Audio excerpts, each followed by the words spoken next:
product costing by the utility and demand. How much is the utility of that things?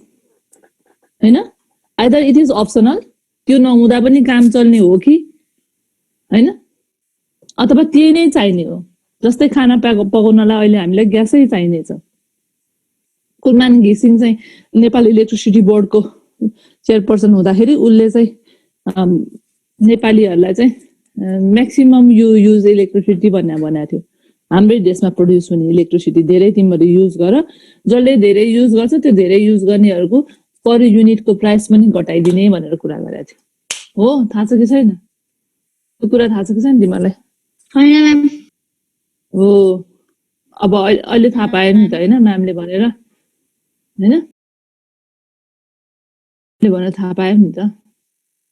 अब हाम्रो चाहिँ उत्पादन भएको सामान हामीले युज गर्न पाएको भए हामी नै फेसिलिटेट हुन्थ्यौं अथवा हाम्रै उन्नति प्रगति हुन्थ्यो हाम्रै कन्ट्रीको, न कि हामीले इन्डियाबाट ल्याएको ग्यास अथवा पेट्रोलियमहरू युज गर्नु परोस्.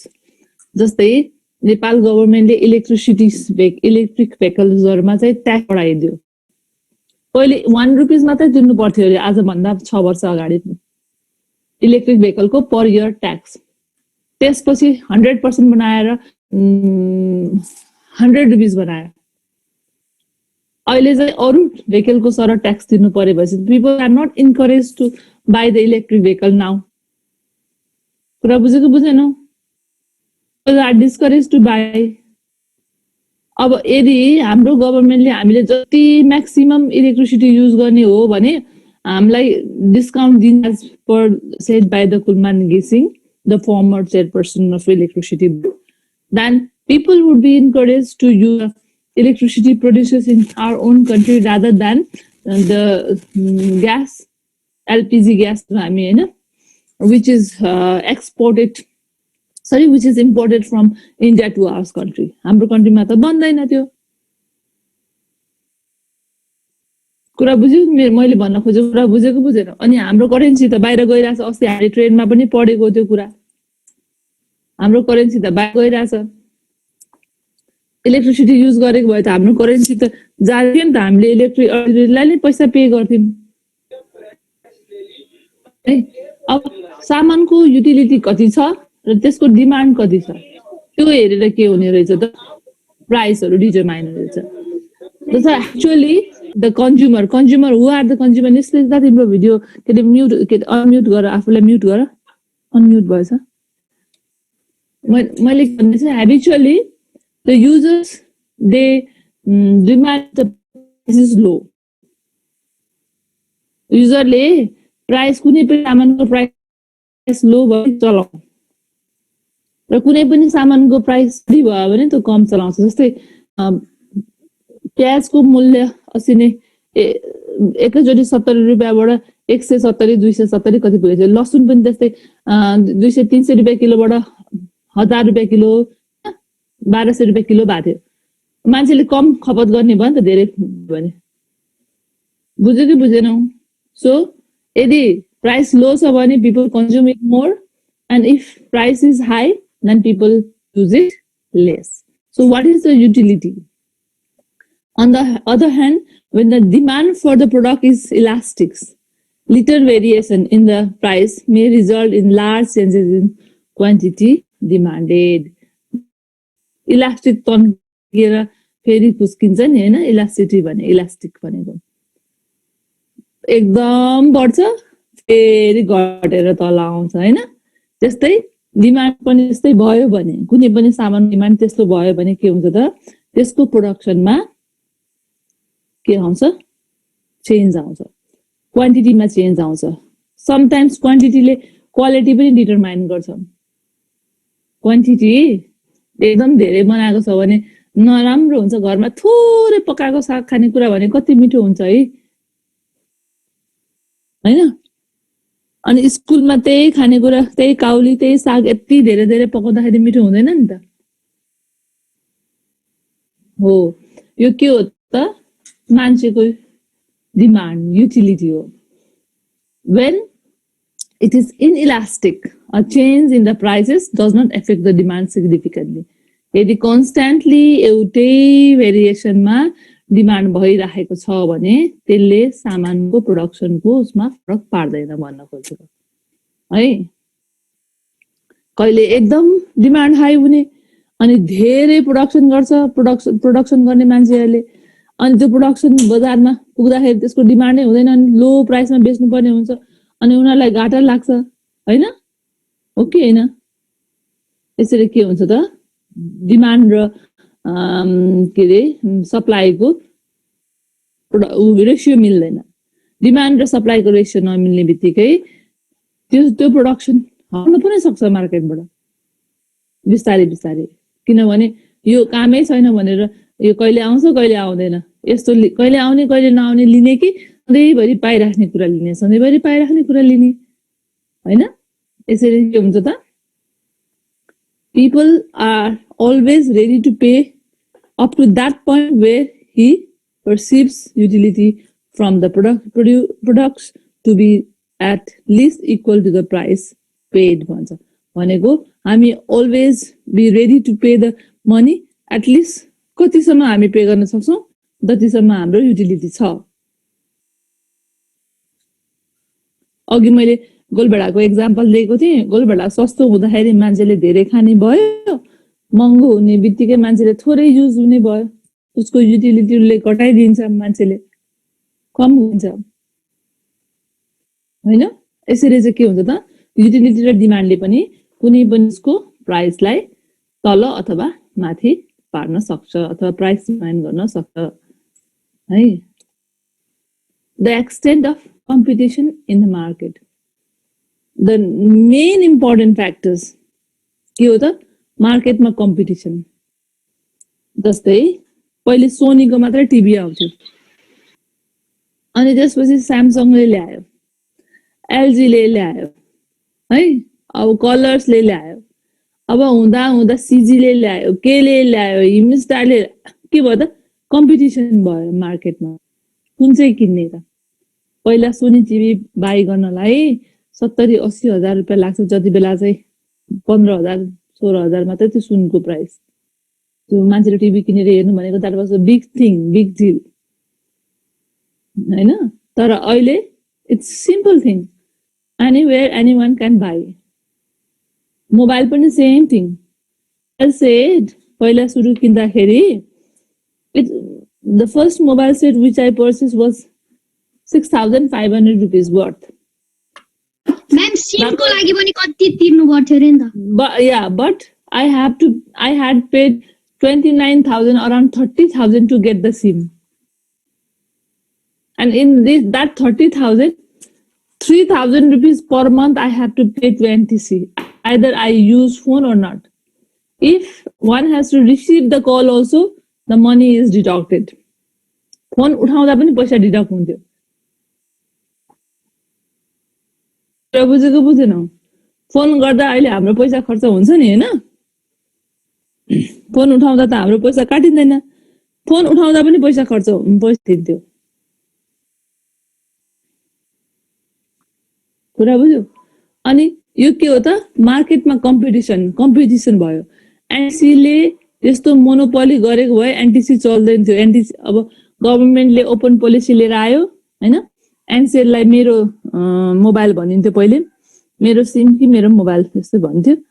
हो त्यो आयो अनि त्यसले लो प्राइसमा दिनेपछि कि एनटीसीले घटाउनु पर्यो। अहिले डाटा प्याकहरु पनि त्यस्तै गर्छ नि, एनसीएलले सस्तोमा दिनेछ एनटीसीले पनि गयो। अहिले प्याकेजहरु ल्याएको छ हैन, 240 रुपैयाँ हालेपछि 28 दिनसम्म हामीले कल गर्न पाइन्छ, 500 कल। यसरी चाहिँ के भयो त, युटिलिटी जति बढी भयो, जति मान्छेले युज गर्ने भयो, त्यो कम्पिटिसन पनि बढ्दै जान्छ र प्राइस लेस हुँदै जान्छ। अनि कम्पिटिसन अनुसार प्राइस महँगो भयो भने त कसले किन्छ? तिमी किन्छौ? Will you buy? You will not. You will go for the next option. Right? Yes. So the price is fixed after keeping in mind the price of the substitute goods. त्यसको बदलामा अर्को सब्स्टिट्युट गुड के छ त्यही आधारमा price पनि सामानको fix गरिन्छ। जस्तै मैले अघि सेकेन्ड पिरियडमा मट्टीतेलको इक्जाम्पल दिएँ। मट्टीतेलको प्राइस सस्तो, मट्टीतेल लगेर कहाँ मिसायो अरे? पेट्रोलियममा मिसायो होइन। त्यसको सब्स्टिट्युट गर्नलाई यसरी के गर्छ त, कम्पिटिसनले पनि के गर्छ, मार्केटमा भएको कम्पिटिसनले पनि कुनै पनि सामानको प्राइसलाई बढाउँछ। किनभने कन्ज्युमरको बानी के हुन्छ, जहाँ रिलायबल छ, जहाँ अफोर्डेबल छ, जहाँ चिपर छ, त्यहीँ गएर हामी किन्छौँ।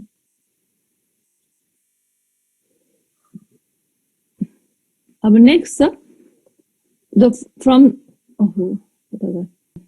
मैले भने sometimes only government interfere in our country, but basically government have to do. किन कन्ज्युमर राइट्सको कुरा गरेँ मैले, अहिले भर्खर मोनोपोलीको कुरा गरेँ। कसको monopoly? The firm which have a monopoly in the market habitually charge a high price for their products. मैले अहिले भर्खर के को मोनोपोलीको कुरा गरेँ भने त नेपाल टेलिकमको, एनटिसीको। कस्तो मोनोपोली थियो, उसले कति कति पैसा चार्ज गरिरहेको, तर कम्पिटिसन हुने बित्तिकै के भयो त, उसले सबै पैसा घटाउनु पर्यो। In order to protect the interest of the public, the government intervenes and regulates the prices of commodity. For this purpose, it declares some products as indispensable products, for example, life-saving medicine or drugs.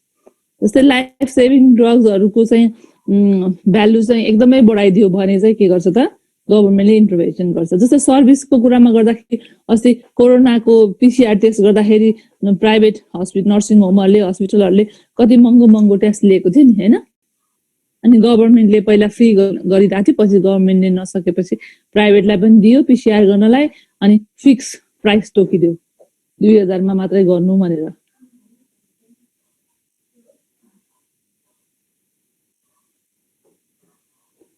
Are you understanding me?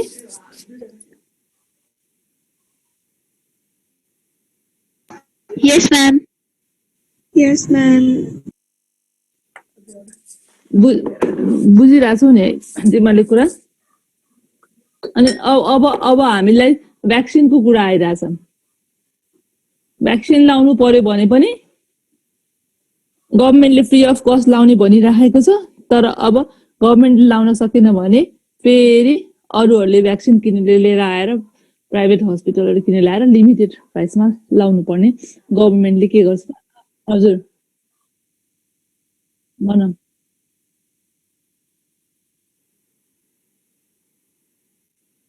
किन नलाउने र यस्तो pandemic 18 वर्ष भन्दा मुनिकोले लाउन पाउँदैन भनेछ। त्यो लाउन हो 18 वर्ष भन्दा कम उमेरकोले लाउन हुँदैन। भन। त्यो त ठुलो मान्छेले चाहिँ किन नलाउने त? पेन्डेमिक रोग सार्ने, फेरि मैले नलाउने, अर्को नलाउने गर्दाखेरि त म्याम है यो भ्याक्सिन के पहिला चाहिँ त्यो हुन्छ नि अब गाउँको मान्छेहरूले, अनि त्यसपछि त्यो विद्यादेवी भण्डारी अनि केपी शर्मा ओलीले हो त्यस्तो मान्छेहरूले चाहिँ लाएर मात्र हामीले चाहिँ युज गर्नुपर्छ होइन र? किनकि उनीहरूले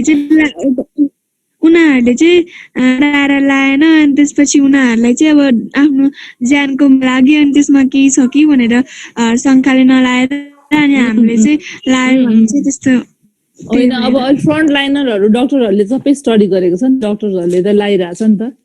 फ्रन्ट लाइनरहरूले त सफाइ पहिलेचोटि सबैले लाइरहेछ, डक्टरहरूले त सबैले स्टडी गरिरहेछ, पढाएको छ होइन। हो उनीहरूले त लायो नि त। अनि मेनको पोलिसी अनुसार पहिले चाहिँ फ्रन्ट लाइनरहरू होइन, अनि त्यसपछि सफाइको कर्मचारीहरू, अनि त्यसपछि चाहिँ जसलाई जो सबै अहिले त हस्पिटलको कर्मचारीहरूले सबैले लाइरहेछ नि त।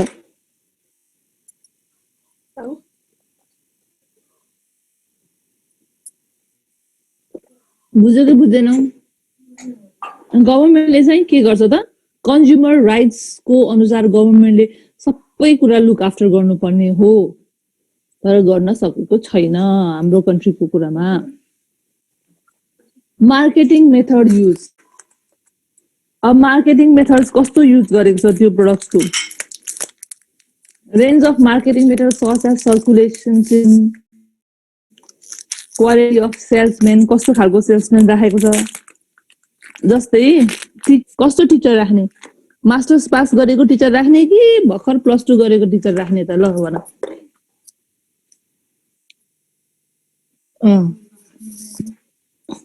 के फरक हुन्छ भन त, ल सृजना।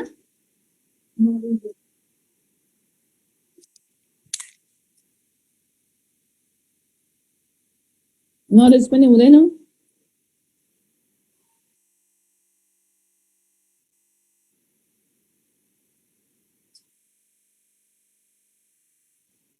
मैम कति क्लासमा पढाउने भनेर सर्टेन उ के रे क्वालिफिकेसन हुन्छ नि त।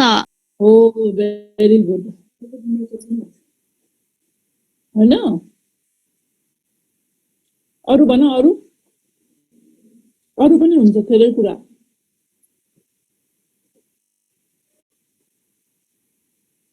जस्तै अलिकति म्याच्योर पनि भए हुन्छ, मास्टर पढेको मान्छे र +2 पढेको मान्छे, हैन।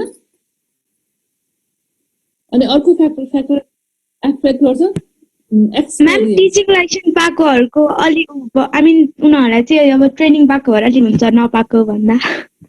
हो अर्को कुरा चाहिँ एक्सपिरियन्स। जस्तै एक्सपिरियन्स कति इयर्सको, 1 वर्ष एक्सपिरियन्स नभएको फ्रेसर्सलाई दिने कि एक्सपिरियन्स भएको पढाइराखेको टिचरलाई दिने? एक्सपिरियन्स भएको। हो जुन जुन फिल्डमा पनि त्यही खोज्छ। कुनै कुनै फिल्डमा फ्रेसर्सहरूलाई पनि सिकाउन फ्रेसर्सहरूलाई पनि दिन्छ।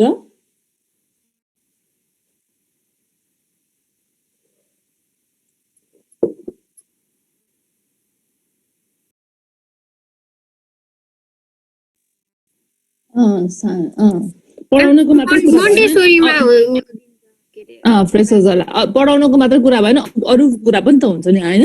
अरू फिल्डमा पनि जस्तै डक्टरहरू पनि एक्सपिरियन्स खोज्छ, यति वर्ष प्र्याक्टिस गरेको भन्छ। भर्खर पास गरेको डक्टरले 1 वर्ष इन्टर्नसिप मात्रै गरे हुन्छ। जस्तै सामान किन्दाखेरि पनि क्वालिटी अफ सेल्सम्यान, सेल्सले कसरी बिक्री गर्छ, तिमीलाई लाने भए लानुस्, नलाने भए नलानुस् भन्ने पसलेकोमा तिमी किन्न जान्छौ कि हैन यो लानुस् न राम्रो छ भन्नेकोमा लान्छौ कन्भिन्स गर्न क्वालिटी। कन्भिन्स गर्ने क्वालिटी भएको। हो मार्केटिङ हैन। यति यो लिनु भयो भने हजुरले ट्राई गरेर हेर्नु, राम्रो भएन भने हामी ग्यारेन्टी दिन्छु भनेर कन्भिन्स गर्न सक्यो भने त मार्केटिङ टाइप पनि हुन्छ। अनि सस्तो सामानहरू किन्दाखेरि हामी त कहिलेकाहीँ त्यसको ऱ्यापिङको हेरेर पनि एट्र्याक्टिभ हुन्छौँ नि त, यस म्याम। हैन। राम्रो रहेछ प्रडक्ट त भने जस्तो भित्र के छ थाहा नहुँदा ऱ्यापिङले पनि एफेक्ट गरिरहेको हुन्छ कहिलेकाहीँ।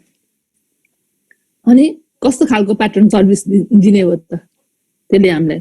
जस्तै आफ्टर सर्भिस मैले फर एक्जाम्पल अहिले जाडो भयो, मैले एयर कन्डिसनर किनेर लिएर आएँ फर एक्जाम्पल, हैन। अनि उसले फिट गर्ने, ल तपाईँलाई फ्री 10% डिस्काउन्ट दिन्छु, फ्री इन्स्टलेसन दिन्छु भनेकोमा जाने कि होइन तपाईँलाई 5% डिस्काउन्ट दिन्छु, इन्स्टलेसनको 5000 लाग्छ भन्नेकोमा जाने, हैन।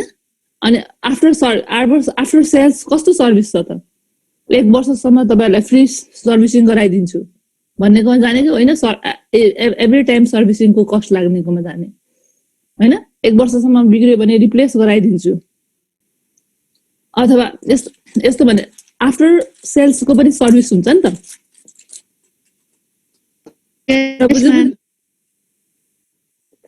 मैले सामान किनेर लिएर आएँ, 1 वर्ष भयो, वारेन्टी पिरियड सक्यो, तर आफ्टर वारेन्टी त मैले फोन गर्ने बित्तिकै मेरो सर्भिस गर्नलाई मेन्टेन गर्न आइदिनु पर्यो नि त त्यो कम्पनीको मान्छे।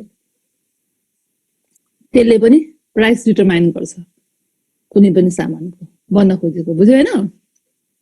के रहेछ त एउटा हजुर सर्कुलेसन सिस्टम रहेछ, कसरी सेल गर्ने भनेर, क्वालिटी अफ सेल्सम्यान रहेछ, नलेज रहेछ, एक्सपिरियन्स रहेछ, marketing how do they market, कस्तो खालको ऱ्यापिङ गरेको छ, कस्तो सर्भिस दिन्छ आफ्टर सेल अथवा इन द रिसेन्टली 50% अफ भनेर राखेको हुन्छ। अस्ति कता स्निकर्सहरू राखेर चाहिँ सबै डेट एक्सपायर भएको।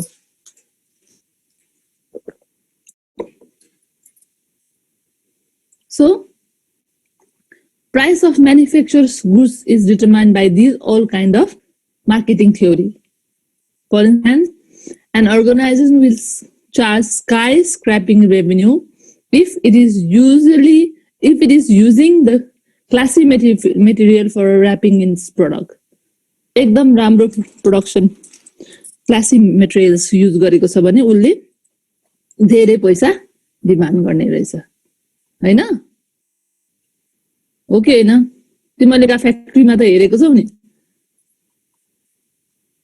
अब price of competing frames in the competitive market there should be plenty of competitors who sell the same products अघि पनि अलिकति कुरा गरेछौँ हामीले कम्पिटिसनको सोनी टिभी लिने कि स्यामसङ लिने कि हिमस्टार लिने कि एल लिने कि त्यस्तै एडिडासको जुत्ता लिने कि नाइकको जुत्ता लिने कि स्टारको लिने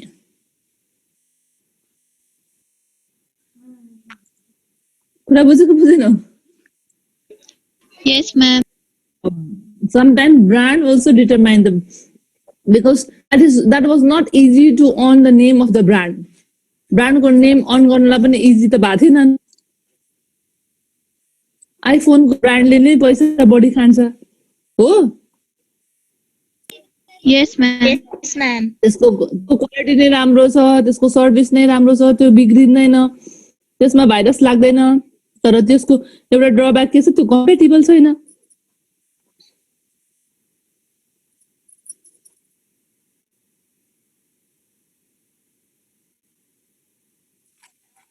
हो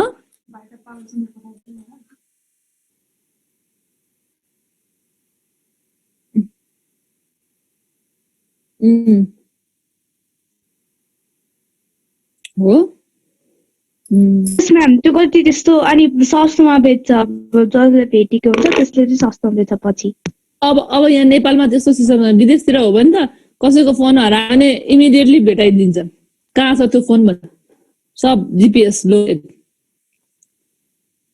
कसले लगेको कहाँ छ त्यो फोन कहाँ युज भइरहेको जस्तै कसैले हरायो चोर्यो भेटायो अनि चलायो भने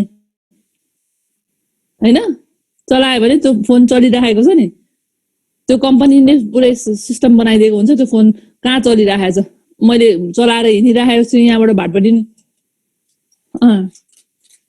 भन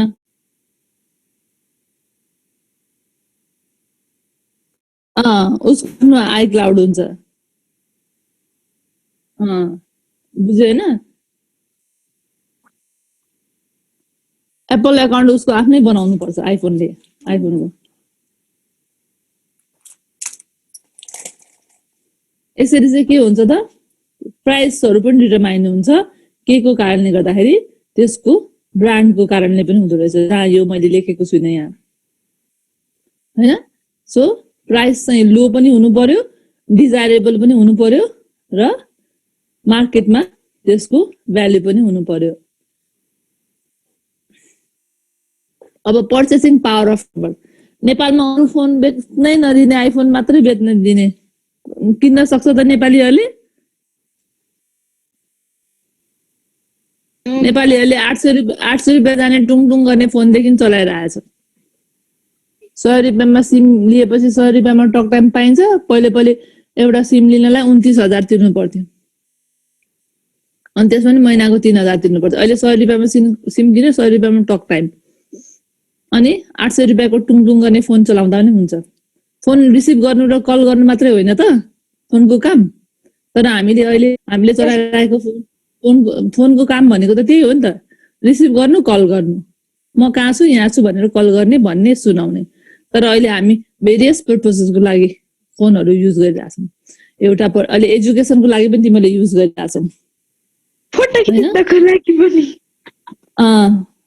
फोटो पनि खिच्छौ अनि पे पनि गर्छौ बैंकको डकुमेन्टहरु पनि राख्छौ बैंकिङ पनि गर्छौ फोनबाटै शपिङ पनि गर्छौ पे पनि गर्छौ हैन छ नि त क्यूआर कोड रिड गरेर त्यसो भएको भएर मल्टी पहिला त ल्यान्डलाइन मात्रै थियो अझ मोबाइल पनि थिएन घरमै फोन गर्नु पर्थ्यो हैन अनि म सबै इलेक्ट्रिसिटीको बिल सबै आउँछ, ब्याङ्कको एकाउन्ट, मेरो पैसा कहाँबाट ट्रान्सफर गर्नुपर्ने, मेरो घरमा को बसिरहेको छ उसले मेरो रेन्ट तिर्यो कि तिरेन, घरमा सीसी क्यामेरा राखेको छ मैले हेर्नु पर्यो। सीसी क्यामेरा राखेको छ, सीसी क्यामेरा हेर्नु भने कसले कहाँ के गरी पस्यो कि चोर आयो कि घरको मान्छेले राम्रोसँग काम कि सबै मोबाइलमै हेर्न मिल्यो। Yes, ma'am. अझ हामी त सर्भिस पाएकै छैन। जिपिएस म कहीँ गएँ हराएँ, यसको लोकेसन कता हो गुगल म्यापबाट, हैन कम्पास। हेर अझ नेपालमा त त्यति युजै भएको छैन, विदेशतिर हो भने त एभ्रिथिङ। जेमा पनि navigation, GPS global positioning system र नेभिगेसन सिस्टम। यसरी चाहिँ के हुन्छ त, युटिलिटीहरू सामानको बढ्दै जाँदाखेरि त्यसको प्राइस पनि बढ्छ र अर्को चाहिँ पर्चेसिङ पावर अफ द कस्टमरको कारणले गर्दाखेरि पनि प्राइस तल अथवा माथि हुन्छ। नेपालीहरूले चाइनिज प्रोडक्टहरू, चाइनिज सामानहरू बढी किन्छन्। किन? चाइनाले नेपालीहरूलाई भनेर टार्गेट गरेर अथवा नेपालीहरूको इकोनोमिक लेभललाई टार्गेट गरेर, नेपाली जस्तैको इकोनोमिक लेभललाई टार्गेट गरेर प्रोडक्सन बनाएको छ र त्यो प्रोडक्सनले के गर्छ त, हामीलाई यहाँ मार्केट पाउँछ। 15,000 जाने स्यामसङको नेसनलको जापानिज रेडियो किन्नुको सट्टा 500 रुपियाँ जाने रेडियो किन्छ नेपालीले, होइन? अनि खेतमा आली लाउँदै खेत खन्दै सुन्छ रेडियो। पहिला त्यो के थियो रहेछ त, रेडियो चलाउनलाई पनि के गर्नु पर्थ्यो, पहिला पहिला राणाकालमा लाइसेन्स लिनु पर्थ्यो। अस्ति पढाएको होइन मैले, हो कि? Yes, ma'am. हो। यसरी के हुन्छ त, purchasing power of the customer also determine the price of the goods, है। अब अरू के छ भने अब्जेक्टिभ्स, त्यसको के हो त, के प्रपोजको लागि लिएको? मैले अघि भर्खर मोबाइलको प्रपोज के हो भने, पहिले फोन थियो ल्यान्डलाइनको प्रपोज घरमा फोन गर्ने, घरबाट कल ब्याक गर्ने, मान्छेको मुख पनि हेर्न पाइँदैन थियो, मिस कल कसले गर्यो भने पनि हेर्न पाइँदैन थियो। अब मोबाइल मुभ गरी गरी चलाउन पाइयो, होइन?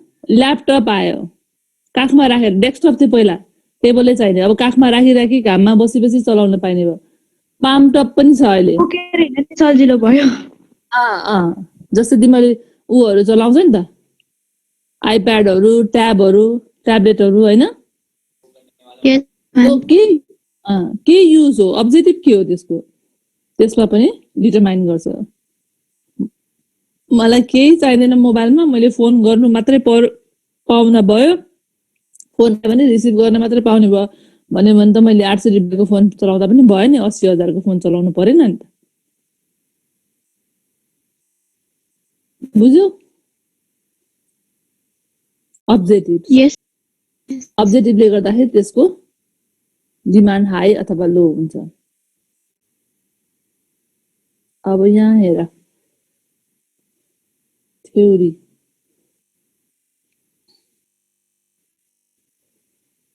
यो पिक्चर हेर, determination of equilibrium price, demand quantity price यता छ, क्वान्टिटी यता छ, हैन? अब यो कसरमा हेर, क्वान्टिटी यति छ, सप्लाई यहाँबाट गयो, यहाँ तलबाट सप्लाई हुनु पर्ने, अलि माथिबाट सप्लाई धेरै भयो। जति यो सप्लाई यहाँ तलबाट भएको भए प्राइस पनि तल हुन्थ्यो नि, सप्लाई छिटो भएको भए यो प्राइस पनि त तल आउँथ्यो नि त यहाँ। अनि डिमान्ड अनुसार प्राइस बढ्ने भयो, सप्लाई अनुसार प्राइस बढ्ने भयो। If supply is low, price also low. If demand is low, price also low. If demand is high, price also high. अनि समटाइम्स क्वान्टिटी, डिमान्ड भनेको क्वान्टिटी नै भन्ने हैन, क्वालिटी चाहिँ डिफरेन्ट। क्वालिटी भनेको चाहिँ डिफरेन्ट कुरा भने, जस्तै हामीले ब्रान्डको कुरा गरे मैले भर्खरै, हैन? अब the price that makes demand equivalent to supply is called equilibrium price. The price of anything त्यसले चाहिँ डिमान्डको आवश्यकता पूरा गर्छ. डिमान्ड इक्विभ्यालेन्ट भनेको डिमान्डको आवश्यकता पूरा गर्छ. कस्तो फोन चाहियो तिमीलाई? 80,000 जाने फोन चाहियो कि 800 जाने फोन चाहियो? हैन, यो ग्राफले पनि त्यही देखाउँछ. अघि मैले जुन कुरा भने यो ग्राफले त्यही देखाउँछ. Graphically, it can be said that equilibrium price is the point where the demand curves and supply curves. यो चाहिँ इक्विभ्यालेन्स प्राइस रहेछ. डिमान्ड र सप्लाईको बीचमा आएको चाहिँ. तिमीहरुको अटेन्डेन्स गराउँछु. अब भोलि